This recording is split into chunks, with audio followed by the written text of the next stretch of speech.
क्या आपने कभी सोचा है कि जिन्न, जो रहस्यमय शक्तियों के प्रतीक हैं, कितने खतरनाक हो सकते हैं? ये आत्माएं न केवल लोगों के मन में डर पैदा करती हैं, बल्कि कभी-कभी उनकी जिंदगी को पूरी तरह बदल भी सकती है। आज हम आपको एक ऐसी कहानी सुनाएंगे जो आपको सोचने पर मजबूर कर देगी कि क्या जिन्न वाकई हमारे चारों ओर छिपे हो सकते हैं। आइए वीडियो की शुरुआत करते हैं। एक दिन एक आदमी जिसका नाम सलीम था, सूखे पत्ते की तरह इधर-उधर भटक रहा था। सलीम अपने नाम की तरह ही एक नेक और ईमानदार व्यक्ति था। कई दिनों से भूखा रहने के बाद उसकी हालत बहुत खराब हो गई थी। अंधेरे की चादर उसकी आंखों पर छा गई थी और कल से उसके हलक में पानी का एक कतरा भी नहीं गया था। अचानक उसकी आंखों के सामने सब कुछ अंधेरा हो गया और वह लड़खड़ाता हुआ जमीन पर गिर पड़ा। जहां वह गिरा था वहां एक पुराना दरवाजा था। सलीम ने उस दरवाजे को पकड़कर खड़ा होने की कोशिश की और देखा कि वह एक मस्जिद का दरवाजा था, लेकिन उस पर एक बड़ा ताला लटका हुआ था।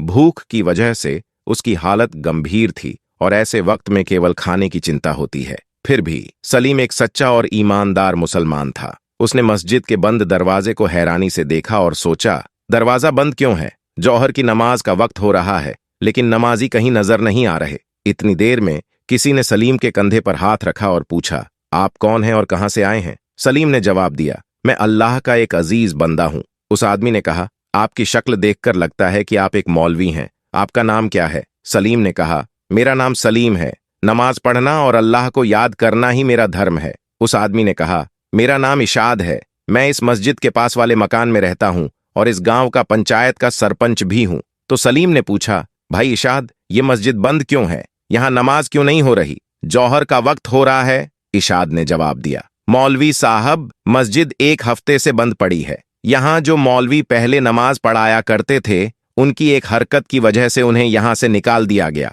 अब क्या आप हमारी मस्जिद में नमाज पढ़ा देंगे? सलीम ने कहा, हाँ जरूर, आप मुझे बस एक गिलास पानी दे दीजिए। जौहर का वक्त हो रहा है, मैं अजान देकर नमाज का ऐलान करूंगा। इशाद ने कहा, आपके चेहरे से लग रहा है कि आपने कई दिनों से कुछ नहीं खाया है। पहले आप रोटी खा लीजिए, फिर अजान दीजिएगा। सलीम ने जवाब दिया, नमाज पढ़ने और पढ़ाने के लिए रोटी की नहीं, ईमान की जरूरत होती है। नमाज पढ़ने के बाद ही रोटी खाऊंगा। इशाद ने अपनी जेब से चाबी निकाली और मस्जिद का दरवाजा खोल दिया। दरवाजा खोलते ही सलीम मस्जिद में दाखिल हो गया। इशाद एक गिलास ठंडा पानी लेकर आया। सलीम ने फर्श पर बैठकर पानी पिया और फिर वजू किया। जैसे ही अजान की आवाज गांव वालों ने सुनी, कई लोग नमाज के लिए मस्जिद की ओर चल पड़े। सलीम की आवाज में एक खास सोज था जो गांव के हर दिल में उतर रहा था। अजान पूरी होने के बाद कई लोग मस्जिद के आंगन में इकट्ठा हो गए और नए मौलवी की आमद पर खुशी का इजहार करने लगे। गांव के लोगों ने महसूस किया कि नया मौलवी जवान है, लेकिन बहुत ही कमजोर भी है। जवान होने के बावजूद उसकी आंखों में एक शर्म भी नजर आ रही थी। नमाज के बाद इशाद ने अपने घर से खाना लाकर सलीम के सामने रखा। सलीम ने पूछा, क्या कोई और खाना खाएगा? लेकिन सब ने कहा, हम अपने घर से खाकर आए हैं। यह सुनकर सलीम ने बिस्मिल्लाह पढ़कर खाना खाना शुरू किया। कई दिनों बाद उसे खाना मिला था, इसलिए हर निवाला उसके हलक में फंस रहा था। इशाद ने कहा, मौलवी साहब, मस्जिद के साथ एक कमरा भी बना हुआ है, आप वहां रह सकते हैं। और हाँ, आप बच्चों को कुरान भी पढ़ाएंगे और दुनियावी तालीम भी देंगे। सलीम ने जवाब दिया, माशा अल्लाह, अल्लाह आपको तौफीक दे। इशाद के जाने के बाद सलीम कमरे में गया और जैसे ही खिड़की खोली, उसे तुरंत बंद कर दिया। खिड़की से इशाद के घर का आंगन साफ नजर आ रहा था, जहां एक जवान लड़की झाड़ू दे रही थी। जब सलीम की नजरें उस लड़की से टकराईं, तो वह घबराकर खिड़की बंद कर दी और बिस्तर पर आकर बैठ गया। कुछ महीनों में सलीम की पूरे गांव में इज्जत होने लगी। लोग कहते थे कि मौलवी जवान तो है, मगर उसकी नीयत में कोई खोट नहीं है। वह पराई बहू बेटियों को एक बार भी नहीं देखता। और उस दिन के बाद सलीम ने अपने कमरे की खिड़की कभी नहीं खोली। गर्मी की रातों में भी उसने खिड़की बंद ही रखी। हर नमाज के बाद सलीम अल्लाह से गिड़गिड़ाकर दुआ करता था, अल्लाह, मेरी नीयत में कोई खोट नहीं है, लेकिन यह जवानी मुझे बार बार बहकाती है। जब तक मैं किसी शरीफ लड़की से निकाह नहीं कर लूं, तू मेरी हिफाजत फरमा, मुझे हर किस्म के गुनाह से बचा। रोते रोते सलीम की दाढ़ी आंसुओं से तर हो जाती थी। एक दिन असर की नमाज के बाद इशाद घबराया हुआ मस्जिद में आया। सलीम मस्जिद में कुरान की तिलावत कर रहा था। इशाद ने कहा, बेटा, जल्दी मेरे बेटे अबान को देखो, वह अजीब अजीब हरकतें करने लगा है। कभी वह सिर दीवारों से टकराता है तो कभी अजीब आवाजें निकालता है। उसकी माँ बहुत परेशान है। चलो जल्दी चलो, अल्लाह हमें मदद करे। सलीम इशाद के साथ उसके घर की ओर दौड़ा। जब वह कमरे में दाखिल हुआ तो देखा कि 14 साल का एक लड़का चारपाई पर लेटा है। उसके हाथ पैर चारपाई से बंधे हुए थे। सिरहाने उसकी माँ बैठी हुई थी और पास में वह लड़की खड़ी थी जिसे सलीम ने पहले दिन खिड़की से देखा था। सलीम की नजरें उस कमरे में फैली थीं और उसने तुरंत अपनी आंखें नीचे कर लीं। उसने कहा, मुझे एक गिलास पानी ला दो। पानी का गिलास उसे सौंप दिया गया। अब आप लोग दीवार के साथ खड़े हो जाइए और मेरे काम में कोई दखल नहीं देगा। इसके बाद सलीम ने अब्बान के हाथ और पैर खोल दिए और कुरानी आयतों की तिलावत शुरू की। उसकी बुलंद आवाज में कुरान की तिलावत सुनकर अब्बान के मुंह से एक अजीब और कड़क आवाज आई, कौन है तू? क्यों मुझे तंग कर रहा है? सलीम ने जवाब दिया, तू कौन है? इस मासूम बच्चे को क्यों तंग कर रहा है? जिन्न ने जोर से दहाड़ते हुए कहा, इस बच्चे और इसके दोस्तों ने मुझे बहुत परेशान किया है। उन्होंने मुझे जख्मी किया है। सलीम ने पूछा, इस बच्चे ने तुम्हें कैसे तंग किया? तुम्हें कैसे जख्मी किया? जिन्न ने कहा, कल जब मैं इस गांव से गुजर रहा था तो मैं एक जानवर के रूप में था। इसने और इसके शरारती दोस्तों ने मुझ पर पत्थर बरसाए। सलीम ने कहा, हाँ यकीनन उन्होंने गलती की है, लेकिन मैं तुमसे माफी मांगता हूं और वादा करता हूं कि वे भविष्य में कभी किसी बेजुबान को तंग नहीं करेंगे। अब्बान को सजा मिल चुकी है, कृपया अब इसे छोड़ दो। जिन्न ने ताबीज की ओर इशारा करते हुए कहा, तुम्हें कसम है, बचा हुआ पानी इसके ऊपर डाल दो। सलीम ने पानी डाला ही था कि अब्बान के मुंह से एक जोरदार चीख निकली और वह तड़पने लगा। हाय हाय जालिम, मुझे मार डाला, जला डाला, यह अच्छा नहीं किया तूने। सलीम ने अब्बान की ओर बढ़ते हुए पूछा, तुम अब कैसे हो? अब्बान ने जवाब दिया, मैं ठीक हूं। इशाद ने कहा, मौलवी साहब आपने हम पर बड़ा एहसान किया है। सलीम ने कहा, मैंने कोई एहसान नहीं किया, यह तो अल्लाह की कृपा है। पाक कलम में बहुत बरकत है। ऐसा कहकर सलीम ने अपना बैग खोला और एक कलम और एक दवात निकाली। जैसे ही दवात खोली, पूरे कमरे में जाफरान की खुशबू फैल गई। सलीम ने कलम को जाफरान में डुबोकर तावीज लिखना शुरू किया। तावीज लिखने के बाद सलीम ने वह तावीज इशाद के दाहिने हाथ में दिया और कहा, इस तावीज को चमड़े में लपेटकर अबान के सीधे बाजू पर बांध देना। अल्लाह उसे अपने हिफाजत में रखे। तीसरे दिन असर की नमाज के बाद सलीम मस्जिद में बैठा था कि अबान भागता हुआ आया और कहा, आपको अब्बा जान ने बुलाया है। सलीम ने अपना बैग उठाया और तेज कदमों से अब्बान के घर की ओर बढ़ा। घर पहुंचकर उसने इशाद की बीवी से पूछा, क्या हुआ? उसने कहा, मौलवी साहब न जाने क्यों जिन्होंने मेरा घर देख लिया है। पहले अब्बान पर जिन्न आया और अब हाला पर भी। सलीम ने पूछा, आपको कैसे पता कि आपकी बेटी हाला पर भी कोई जिन्न आया है? उसकी मां ने बताया कि हाला अजीब अजीब हरकतें कर रही हैं। सलीम ने हाला के कमरे में जाकर वज़ाइफ पढ़ना शुरू किया। नमाज के बाद सलीम ने फिर से कलम और दवात निकाली और एक ताबीज लिखा। फिर वह ताबीज इशाद को दिया और कहा, इस ताबीज को चमड़े में सीकर हाला के सीधे बाजू में बांध देना। यह कहकर सलीम ने अपना बैग उठाया और घर से सलाम करते हुए बाहर चला गया। अगले दिन सलीम मस्जिद में बैठा था कि अबान फिर से उसे बुलाने आ गया। सलीम जब हाला के घर पहुंचा तो उसने देखा कि वहां कुछ नए लोग आए हुए थे। एक वृद्ध महिला चारपाई पर बैठी थी और उसके सिरहाने पर एक लड़का खड़ा था। हाला की मां ने कहा, आओ मौलवी साहब, घबराओ मत, ये हाला की सास हैं और यह इसका मंगेतर है।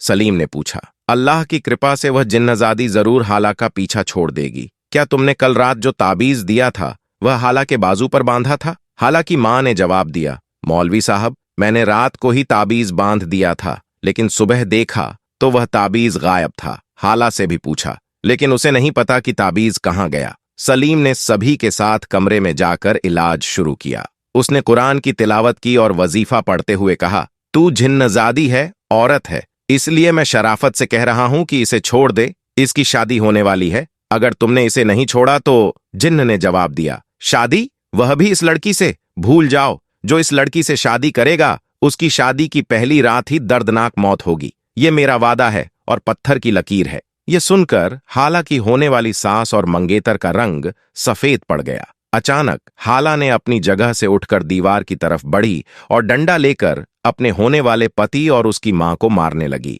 हाला के माता पिता ने डंडा छीनकर उसे काबू किया और उसे कमरे में बंद कर दिया। इसके बाद हाला की होने वाली सास ने कहा, माफ करना भाई साहब, मैं इस मंगनी को तोड़ती हूं। मुझे अपने बेटे की शादी आपकी बेटी से नहीं करवानी। ये कहकर दोनों मां बेटा अपने घर चले गए। हालांकि माता पिता परेशान हो गए। सलीम ने थोड़ी देर इंतजार किया, फिर अपना बैग संभाला और सलाम करता हुआ घर से बाहर निकल गया। सलीम की समझ में नहीं आ रहा था कि यह जिन्नजादी इतनी ताकतवर कैसे हो सकती है कि उसके वजीफे के बावजूद हाला पर कब्जा बनाए हुए है। दोस्तों, हम आपको बता दें कि हाला पर किसी जिन्नजादी का असर नहीं था, वह तो बस ड्रामा कर रही थी। अगली सुबह सलीम बच्चों को कुरान पढ़ा रहा था, तभी अबान दौड़ते हुए आया और कहा, मौलवी साहब जल्दी चलिए, हाला की तबीयत फिर खराब हो गई है। सलीम जब उनके घर पहुंचा तो हाला की मां ने पूछा, बेटा मेरी बेटी ठीक तो हो जाएगी ना? क्या जिन्नजादी उसका पीछा छोड़ देगी? सलीम ने जवाब दिया, फिक्र मत करें, यह जिन्नजादी जल्दी ही हाला का पीछा छोड़ देगी। अल्लाह आपका भला करे। हाला की मां ने कहा, बेटा मेरी बेटी तो पूरे गांव में बदनाम हो गई है, ऊपर से उसकी फूफी ने भी रिश्ता तोड़ दिया है, अब कौन करेगा मेरी बेटी से शादी? सलीम ने कहा, अम्मा फिक्र मत करें, अल्लाह बेहतर जानता है, रिश्ता टूट गया तो क्या, अल्लाह इससे बेहतर रिश्ता भेजेगा। फिर सलीम ने कहा, हाला के कमरे का दरवाजा खोलो, आज मैं ऐसा वजीफा करूंगा कि जिन्नजादी चीखते हुए बाहर आ जाएगी, मेरे साथ कमरे में कोई नहीं रहेगा। सलीम हाला की चारपाई के पास गया और हाला को हिलते हुए देखा। सलीम ने हाला से कहा, अब तुम यह नाटक बंद कर दो, तुम्हारे ऊपर कोई जिन्नजादी नहीं है, मुझे पता है। हाला ने कहा, तुम्हें पता चल गया है कि मैं ड्रामा कर रही थी? सलीम ने कहा, हाँ मुझे पता चल गया है, तुम्हारे इस नाटक से तुम्हारे माता पिता कितने परेशान हैं। हाला ने कहा, मुझे अफसोस है लेकिन मैं मजबूर थी, मैंने रिश्ता तोड़ने के लिए नाटक किया था, क्या तुम्हें यह रिश्ता मंजूर नहीं था? सलीम ने कहा, अगर तुम्हें रिश्ता मंजूर नहीं था तो सीधे इनकार कर देती, इतना नाटक करने की क्या जरूरत थी? हाला ने कहा, मेरा रिश्ता तब किया गया था जब मैं झूले में थी और शादी के वक्त भी मुझसे नहीं पूछा गया, मैं 10वीं कक्षा पास हूं और वह तो कभी स्कूल की शक्ल तक नहीं देखी, लेकिन अब क्या होगा? सलीम ने पूछा, क्या मतलब? हाला ने कहा, या तो तुम बहुत मासूम हो या फिर बन रहे हो। सलीम ने सब कुछ समझ लिया, लेकिन अनजान बनते हुए कानों को हाथ लगाए और अपना बैग संभालकर कमरे से बाहर निकल गया। हाला की मां ने पूछा, क्या जिन्नजादी ने हाला का पीछा छोड़ दिया? सलीम ने जवाब दिया, जी बहुत जल्दी ही जिन्नजादी हाला का पीछा छोड़ देगी। हाला की मां ने चिंता जताई कि अब शादी कौन करेगा, फूफी ने रिश्ता तोड़ दिया है और अब सभी को यही पता है कि हाला पर जिन्नजादी है और दूल्हे को मार डालेगी। फिर हाला की मां ने कहा, बेटा तुम्हें तो सब कुछ मालूम ही है, क्या तुम मेरी बेटी से शादी करोगे? सलीम ने कहा, मैं आपकी बिरादरी का नहीं हूं, कहीं ऐसा न हो कि आपकी बिरादरी के लोग बुरा मान जाएं। हाला की मां ने कहा, इस मुश्किल समय में बिरादरी ने मेरा साथ नहीं दिया तो मैं क्यों सोचना चाहती हूं कि लोग बुरा मानेंगे। सलीम ने कहा, फलां गांव में मेरी खाला रहती हैं, मैं सुबह जाकर उन्हें ले आऊंगा, आप उनसे मेरी शादी की बात कर लेना। इस प्रकार सलीम ने अपनी रजामंदी जाहिर की और हाला की मां को आश्वस्त किया। इस कहानी के अंत में हमें एक महत्वपूर्ण शिक्षा मिलती है, सत्यता और ईमानदारी अंततः सभी समस्याओं का समाधान करती है। सलीम की नैतिकता और ईमानदारी ने न केवल हाला की मुश्किलें हल कीं बल्कि पूरे गांव को भी एक सबक सिखाया। हाला की ड्रामेबाजी और जिन्नजादी का बहाना बनाना यह दर्शाता है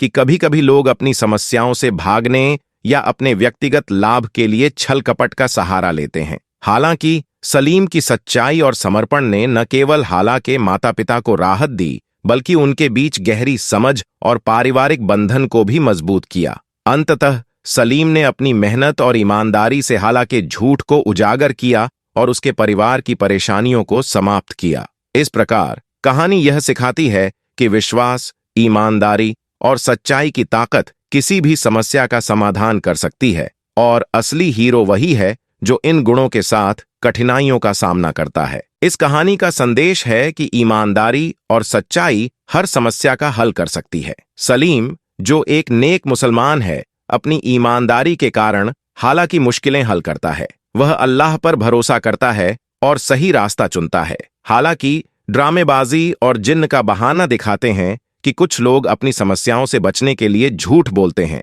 लेकिन अंत में सच्चाई और अल्लाह की मदद से सलीम सफल होता है। ये कहानी हमें सिखाती है कि दुआ और ईमानदारी से भरा जीवन हमेशा सही होता है। सच्चाई की ताकत से हम हर कठिनाई का सामना कर सकते हैं। दोस्तों, यह वीडियो आपको कैसा लगा? क्या आपको लगता है कि जिन्न जैसी शक्तियां सच में हमारे आसपास छिपी हो सकती हैं? अगर इस रहस्यमय और खौफनाक कहानी ने आपके दिल को छू लिया हो और आपकी रुचि को उत्तेजित किया हो, तो कृपया इस वीडियो को लाइक जरूर करें। हमारे चैनल को सब्सक्राइब करना न भूलें ताकि आप ऐसे और भी रोमांचक और रहस्यमय वीडियो देख सकें।